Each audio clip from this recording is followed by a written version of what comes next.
Be kind to everyone and look for ways to help them. And I think that when you do that with every person that you work with and interact with, you will ultimately end up with a huge network of people that you don't even know you have. Welcome to That Pivotal Moment of Change, the podcast that's not about what you do, but how you got to where you are.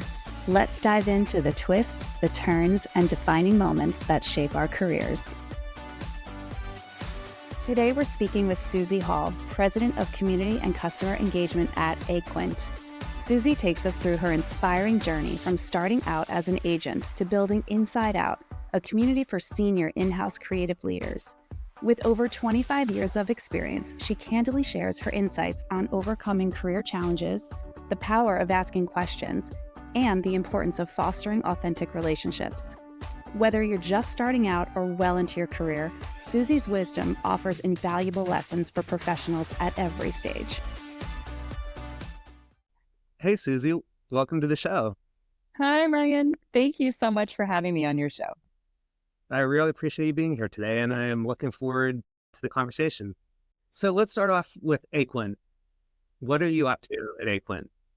I love that question. So, as I think you know, I've been here for 25 years. So that feels like a big loaded question that you're asking. But what I will focus on is for the past 5 years here at Aquent, my job has been to build a community for senior leaders of in-house creative, design, and experience teams at high-profile brands. And that's called Inside Out.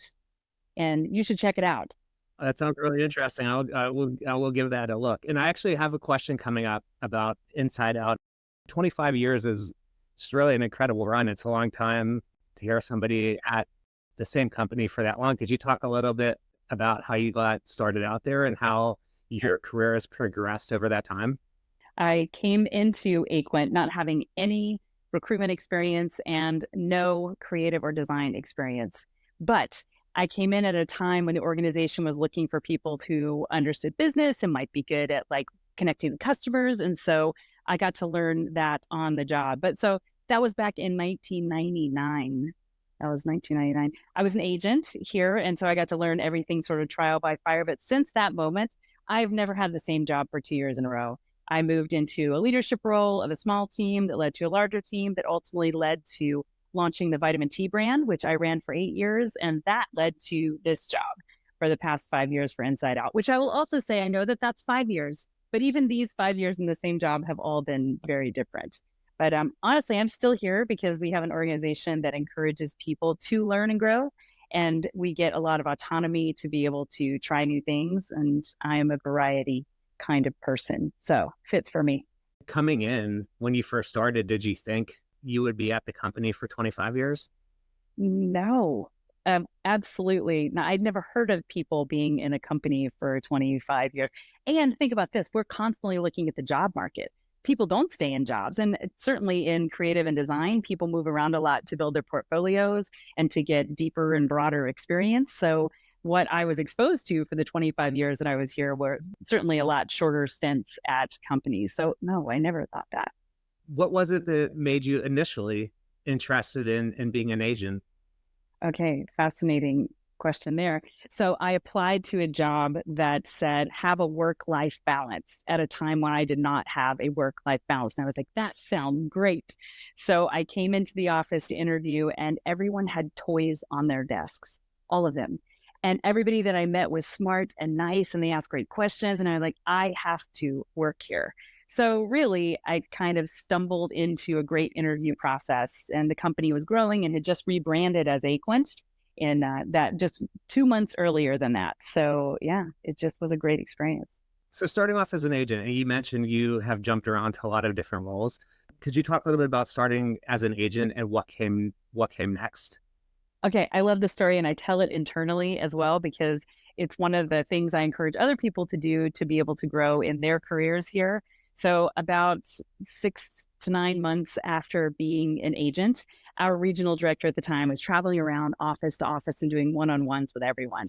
So I got a chance to sit down with her and she said, so what do you want to do here at Aquent? And I said, I want to lead people. And her eyebrows went up. And I said, I know, I'm new, I have no experience in this space. And at the time, at least I was a successful agent that was on my side. but I said, I want to lead people and I'm willing to wait, but that's what I want to do.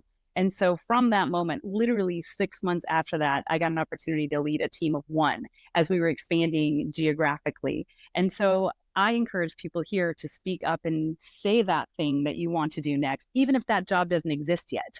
So that was a brand new job in a new city. I opened a Pasadena office here in the local LA area.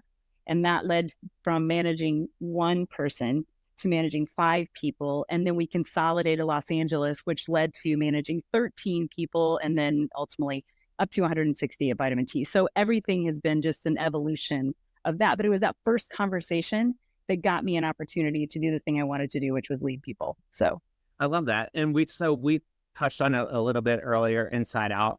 Do you want to talk a little bit more about, one, what Inside Out is, and two, I would love to hear the story that led to Inside Out and how that came to be. yeah, thank you for asking about that because that is also an interesting story.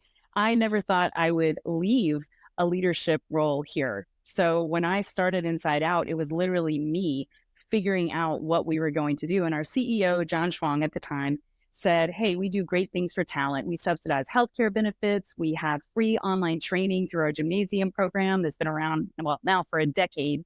So what could we build that would be of value to leaders? And so I literally went on a journey and talked to 52 senior leaders of in-house teams at large brands and said, what would you want to do? And through that, I literally shaped a community. And every step along the way, I've said, is this working? Is this working? Is this working? And we have built the community from there. But it was really just from an idea. And when he first said it to me, I was like, I don't know. I like the business that I am doing. I was leading a brand that I loved and got to build from scratch. And but it seemed like such an amazing opportunity. And it has been. But that's that. So I don't know if that touched enough on like what Inside Out is, but basically it is a peer group for senior leaders to come together and talk about the challenges that they are facing at large organizations that often don't understand what the creative team is doing or what the design team is doing or even what value of those functions are. So these leaders are often looked to have all of the answers and to be answering those questions to business leaders internally, and they're an island. Their peers don't do what they do. So I create a safe space for them to come together and have those conversations and learn from others in other organizations. So that's the gist of it. Quick plug, I will say that Inside Out is an absolutely amazing community and you do an amazing job running Inside Out. And what would you say has been the biggest challenge in terms of getting Inside Out from the community of 0 to the large community that it is today? Well, the easiest way to answer this is time has been the biggest challenge because I love new ideas. I love listening to people. I love trying new things. But if you listen to everything that everybody says, then you can, work yourself into a very busy day, a very busy week.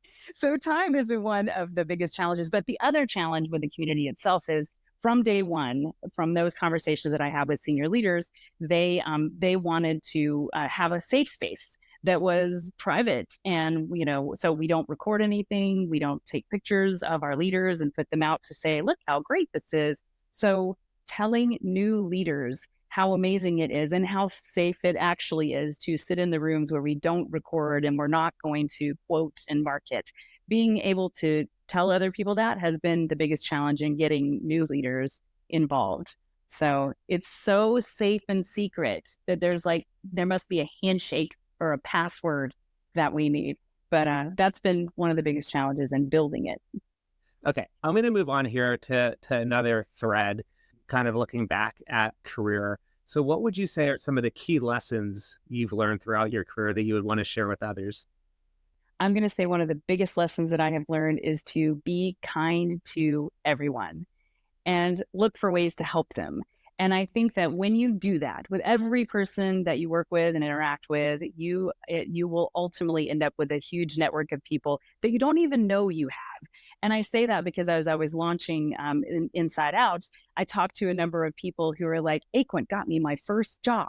So they had these positive affiliations with the experience they had with our company, and that made them willing to talk to me. Once they talked to me, I explained what we were doing. It allowed me to bring people into our community.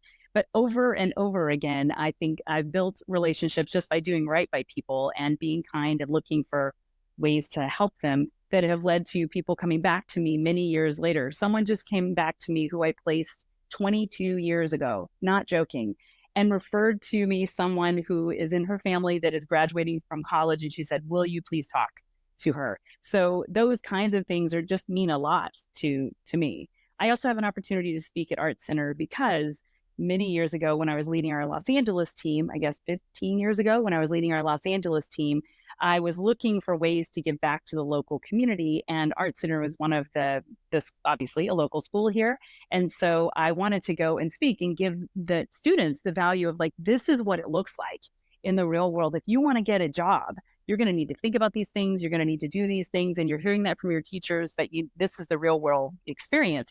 So that happened 15 years ago. And I did that for maybe 4 or 5 years.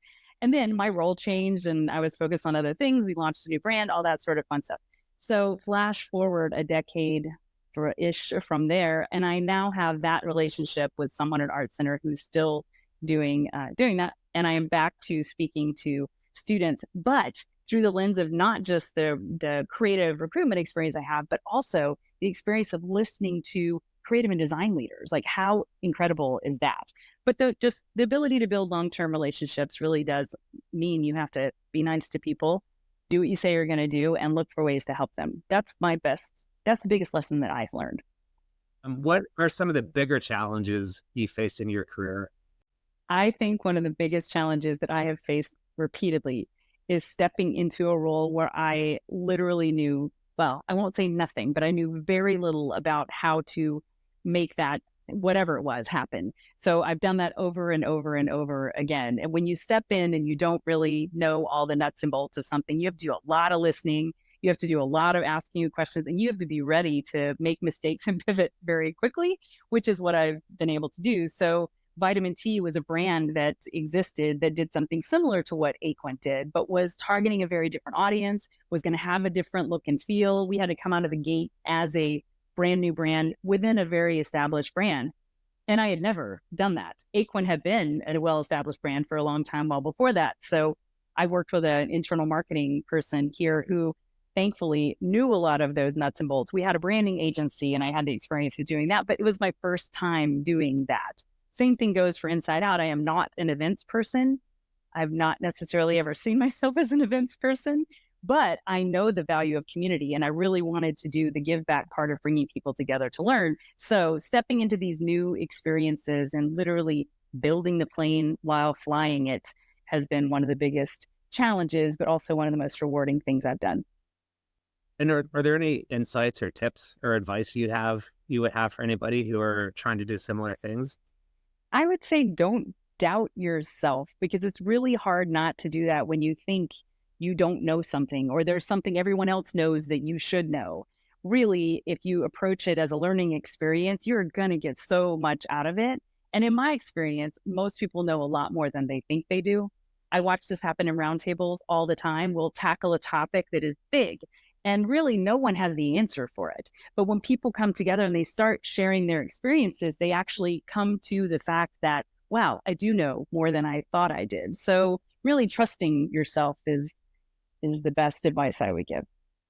Yeah, I think that's great advice. Now, I'm sure there's also an element there of hearing a lot of no's or getting a lot of pushback, but still being able to keep a positive mindset and move forward. Yes. And take that feedback, because sometimes it's hard to hear that feedback when someone else does know things that you don't know, and being able to absorb that and not have it crush you and have it instead help you get to the next place. Can you share an instance where a setback or failure turned out to be a hidden opportunity? That's a fabulous question. And I will say, you asked me about the why I've been here for 25 years. And I will tell you that I think it's because this is an organization that encourages failures and the learning from those mistakes. And when I first started here at Aquent, 1 month after I started, we had this global, what we called back to school event. It was an in-person, we brought people, everyone together in Boston where we were headquartered, and our CEO spoke. Now remember, I've been here 1 month, and the CEO says, if you're not making mistakes, you're not trying hard enough. And really through those mistakes, you are going to build relationships with customers that are going to last for a lifetime. And I was like, he doesn't mean that. No, no CEO says you're going to have to give people back money. You're going to go out there and mess up. And we really want you to do that. And so I didn't believe it. But then I went through many experiences, 25 years of experiences of making mistakes, where I learned like, we actually do mean that. The first time I had to give somebody back money, I thought I was going to get fired. And it was really just someone had walked off a job that I had placed them on this job. And it had been a really hard search. And I knew there was just not another person sitting around waiting to take that job. And I had to call the client and say, Joe just moved from LA to New York and I didn't know he was moving. And so I'm very sorry. So we had to refund money. I was like, I'm going to get fired. And I didn't, but it was a great learning experience. We didn't just look at that and say, oh yeah, just keep giving back money. Instead, we took time, me and my manager at the time took time to say, okay, what could we have done differently here? And what can we do now to make sure that this customer stays a customer? So I know that sounds like a small setback, but I think it's just this culture of failing that I love. No, it's not. And I think I really appreciate that. And I think it's a great story. And a lot of people talk about that. A lot of people say it's okay to fail and it's okay to make mistakes, but in practice or in reality, it's often not treated that way. Yeah, I totally agree with you. What specific skills or mindsets have been important or crucial for you in terms of navigating the twists and turns in your career? I would say the number one skill that has helped me in every single job I've been in is listening. And it's hard because I am an enthusiastic person. I love ideas. I love connecting with people. But being able to really listen to what's happening around you, what somebody else is saying is a skill. And I think that I'm fortunate to be able to listen. But I think listening is a really huge skill. And then I would say from a mindset standpoint, something that I've always found value in, and I have worked with other leaders to find value into, is looking for bright spots. I always say you find what you look for. And if you're looking for the good in people, if you are looking for the good in what's happening to you and around you, you will find that. And sometimes the joy is helping somebody else find their own bright spots too. So I'm not saying bright spots instead of looking at what went wrong. You definitely have to have a balance there, but just the mindset of like looking for bright spots helps me stay motivated and keep moving forward. I really like that, looking for bright spots. In hindsight, or what would you have done differently in your career? I like to believe I've done a lot of brave things in my career, like telling our regional director I wanted her job. I didn't say that, but just saying I want to lead when I didn't have a lot of experience yet. So I've done some brave things. I've taken on new roles that I didn't know how to do. But there are certainly times where I would tell my former self, I wish I told my former self to be braver, because I think sometimes we just don't trust our instincts. And that fear can mean we miss out on an opportunity, or we don't experience growth as quickly as we might want to. But so I would look back and say to that person to take that scary step, to trust your instincts and at least put it out there and not be so, afraid to be wrong. Yeah, that's great. Stepping out of your comfort zone. I have a postcard that someone gave me. One of my friends gave me as I was launching Inside Out and moving into this scary new space for me, that says growth and comfort never coexist. And this is not my favorite quote, but this is the quote that has gotten me through Inside Out, because it feels very uncomfortable to go through growth. And it does require bravery to move through things. So that's one thing I love. So you get to spend a lot of time with senior in-house design and operations leaders. What has been the most surprising thing you've learned from these leaders? This might sound like not the right thing to say to you who is in the community, but I'm going to say this. It is how human they are.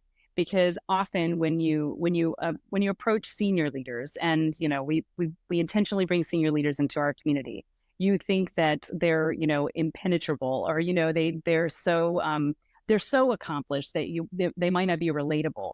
But wow, have I seen the humanity And it's so wonderful, like to be in, to create a safe space where people are willing to be vulnerable and they're willing to share their passions with other people. I mean, I think that has been, it shouldn't have been shocking to me, yeah, that was definitely a big learning for me through this community experience, and also how much empathy creative and design leaders bring to the world. They care so much about their teams. They care so much about their customers. They care about the company that sometimes doesn't even understand them. So much empathy for other people. It's pretty magical for me.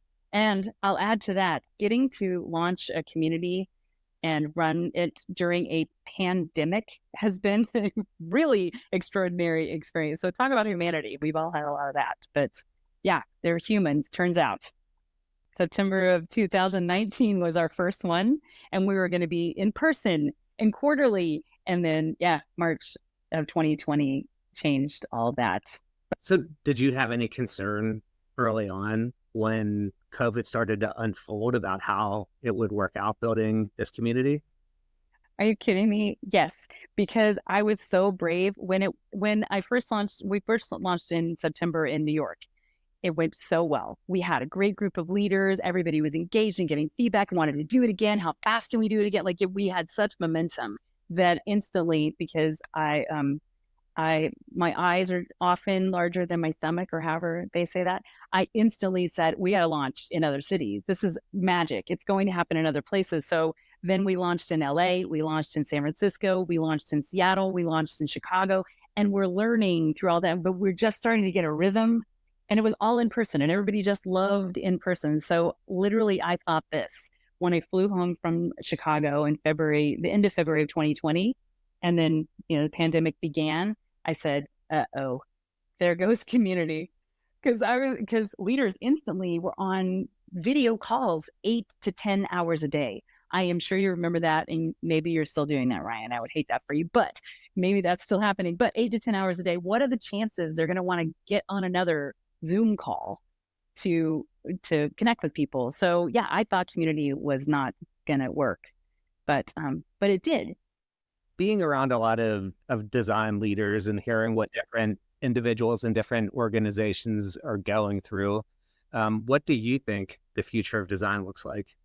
So one thing that I see a lot of, and this is sort of, it was unintentional. When we first launched, we brought together leaders from creative and design teams. So creative teams working with marketing, design teams working with product and engineering. So to me, they're leading designers. So that is the thing that they have in common. But pretty instantly, it was obvious to me that often these folks can be in the same organization and not even know each other.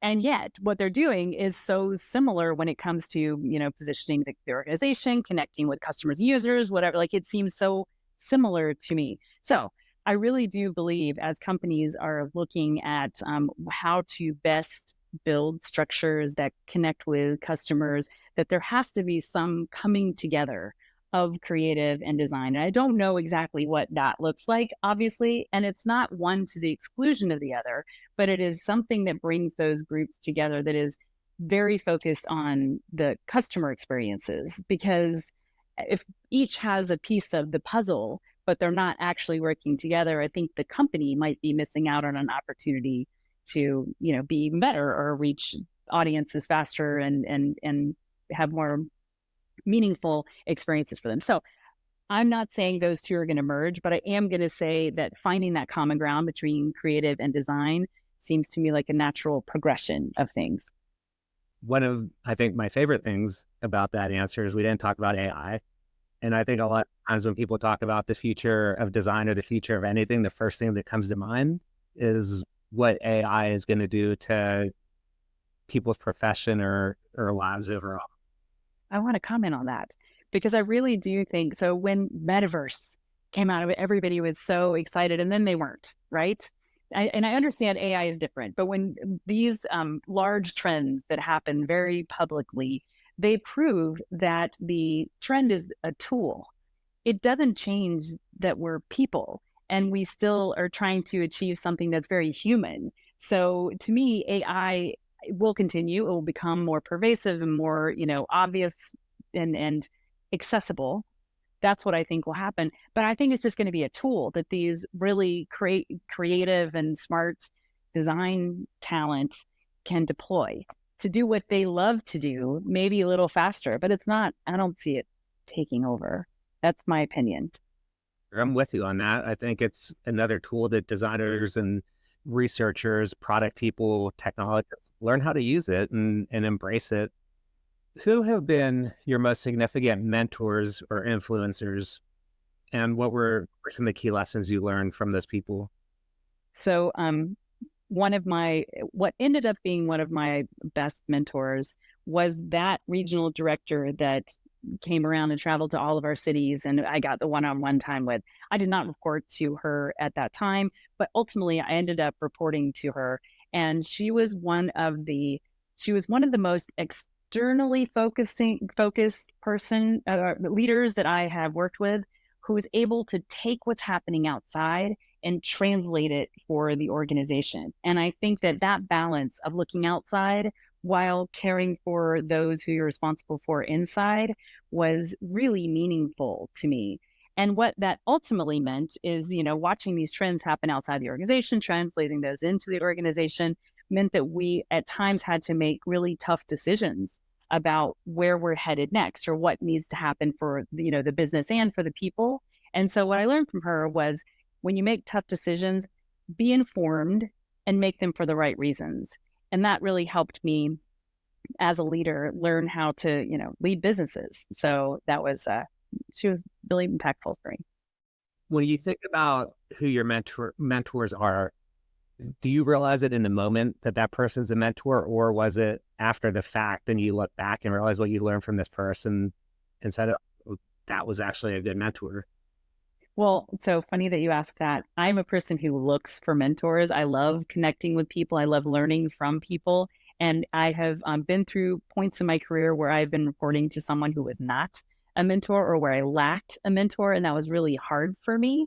So that said, if you had asked me then, is this going to be when I was reporting to her, is this going to be your answer? She's not even with the company anymore, and we're still friends, which is wonderful. But is she going to be your most impactful mentor? No, I would not have known that, or I wouldn't have called her a mentor either. I would have said, that's my boss. So yeah, I don't know it in the moment, but I do. I think hindsight's pretty powerful there. And mentorship, I think, is incredibly important and something everyone should think about at any stage of their career. When I think about it, there's people who I meet who I think this person would be a great mentor, but then I look back on it, people I've worked with or learned from in the past, and realize, wow, that person was actually a mentor and I didn't realize it in that moment. That's great advice. What are the most important takeaways from your career journey that you want people to know about? My most important takeaways. One of them would be, you can always press the reset button. There is no career where you've never had a downtime, where you didn't feel like you were in the right role doing the right thing, or that the company was headed in the perfect direction that you wanted them to be headed in. And it's easy in that point to give up or get frustrated or leave. And I really do think that's why I'm here at 25 years later, is because I have pressed the reset button over and over again through business changes, through organizational changes. And so to me, that's a hopeful message, and my sister told me this when I first had had a child, and it's overwhelming. But she said, if you don't like what your child is doing, then wait a week, it will pass. But if you do like it, don't get too attached to it, because in a week it may pass. So, but this concept of constant change, you really can press the reset button, and don't get discouraged. That's one that's very important to me. And the other thing, and this has definitely really resonated with me during a pandemic, is we are more than our jobs. Our jobs give us experiences that we can use to be, better humans, but we are more than our jobs. And watching people get laid off, which has, happened in droves over the past number of years, is really hard. And when you see, a senior leader who has, unfortunately been impacted by staff reductions or whatever, question themselves and their value. And, that's a really hard thing to see. So I remind people, you are not your job. Your job just is this thing you're doing right now. Remember, your value comes from what you know and how you act and who you know. Like those are, that's more important than your job. Next question is going to be a two-parter. What would be the one piece of advice you would give to somebody early on or just starting off in their career? And the follow-up to that question would be, what piece of advice would you give to somebody who is more experienced and a senior leader? Ooh, can't it just be the same advice? Potentially could be the same advice. Well, for me, I think I do have a piece of advice that was the first thing that came to mind when you said, what advice would I give to people just starting out in their careers? And that was ask lots of questions and try a lot of things. Like, I think we all think that next step needs to be the forever step or the very best step or the perfect step, but it's not. When people go through an interview experience, they focus on, what am I supposed to say? What am I supposed to do? Instead of thinking about, what questions can I ask? And how can I, through those questions, connect with people and make my own decisions? So I really think asking lots of questions and exploring things that is what I tell to Art Center students when I'm talking to them about the world of work and what to prepare for. So ask a lot of questions. And I would say the same thing to people who have more experience, because then, and at that stage in a career, we get stuck on the things we think we know. And yeah, and I would say, often being able to change and shift and continue to grow is the thing that will get you to that next experience that you want to have. You may not even know what it is, or, sometimes we get so frustrated, we stop asking questions and we start preaching. This is wrong. That is wrong. Everything's broken. Da, da, da, da, da. Instead of going, wait a minute, why am I feeling this way? So again, I'm not trying to get out of your question, but I would say that asking lots of questions is the same advice I would give to anyone in a career at all. Makes sense. I think that's a great answer. Moving here just to some closing quick questions here. What is your favorite quote? And you already gave one, so what would be the other favorite quote? My actual favorite quote is, do one thing every day that scares you. And I used to have a magnet up on in my house to remind me, like every single day is an opportunity to try something that scares you. And that is an Eleanor Roosevelt quote. So, however, you didn't ask who it came from, but just so you know, for the podcast's sake, that is my favorite quote. And there is a lot of content out there. You post a lot of great content on LinkedIn pretty frequently. So what are you looking at now, and what would you recommend to others? Yes, that is an overwhelming question to me, because all I do is sit in roundtables, and you're like, literally this week alone, we had 4 roundtables, and I have 4 references for content, different books and articles and podcasts. You just gave me a podcast recommendation before we started recording this, so that's really tough. So maybe this is a bad answer to your question, but what I'm looking at now is learning from people. So I spend a lot of time on LinkedIn, and I know people have different feelings about LinkedIn, but what I will find is when you go to people that you trust or people whose experience you admire, and that is the best resource to me for content that you might enjoy or might have a positive impact on you. So a lot of what I share is that comes from people in our community or in my network. Lastly, where can people find you? You can find me on LinkedIn, looking for content, connecting with people, and sharing things. I'm very easy to find there. All right. Well, I think that was incredibly insightful, and I really appreciate your time today. Thank you so much for being one of the third guests, actually. Thank you so much for being one of the early guests on the podcast. I feel honored to be an early guest on your podcast, and I can't wait for what's next and to share your content, because this is fascinating to me. I want to take your questions and ask everybody ever and get the answers to them. So you do that, and I will listen to your podcast. Thank you so much. Thanks, Ryan. Hey, thanks for listening. If you enjoyed our content today, please like, subscribe, and comment below. We'd love to hear from you. Until next time.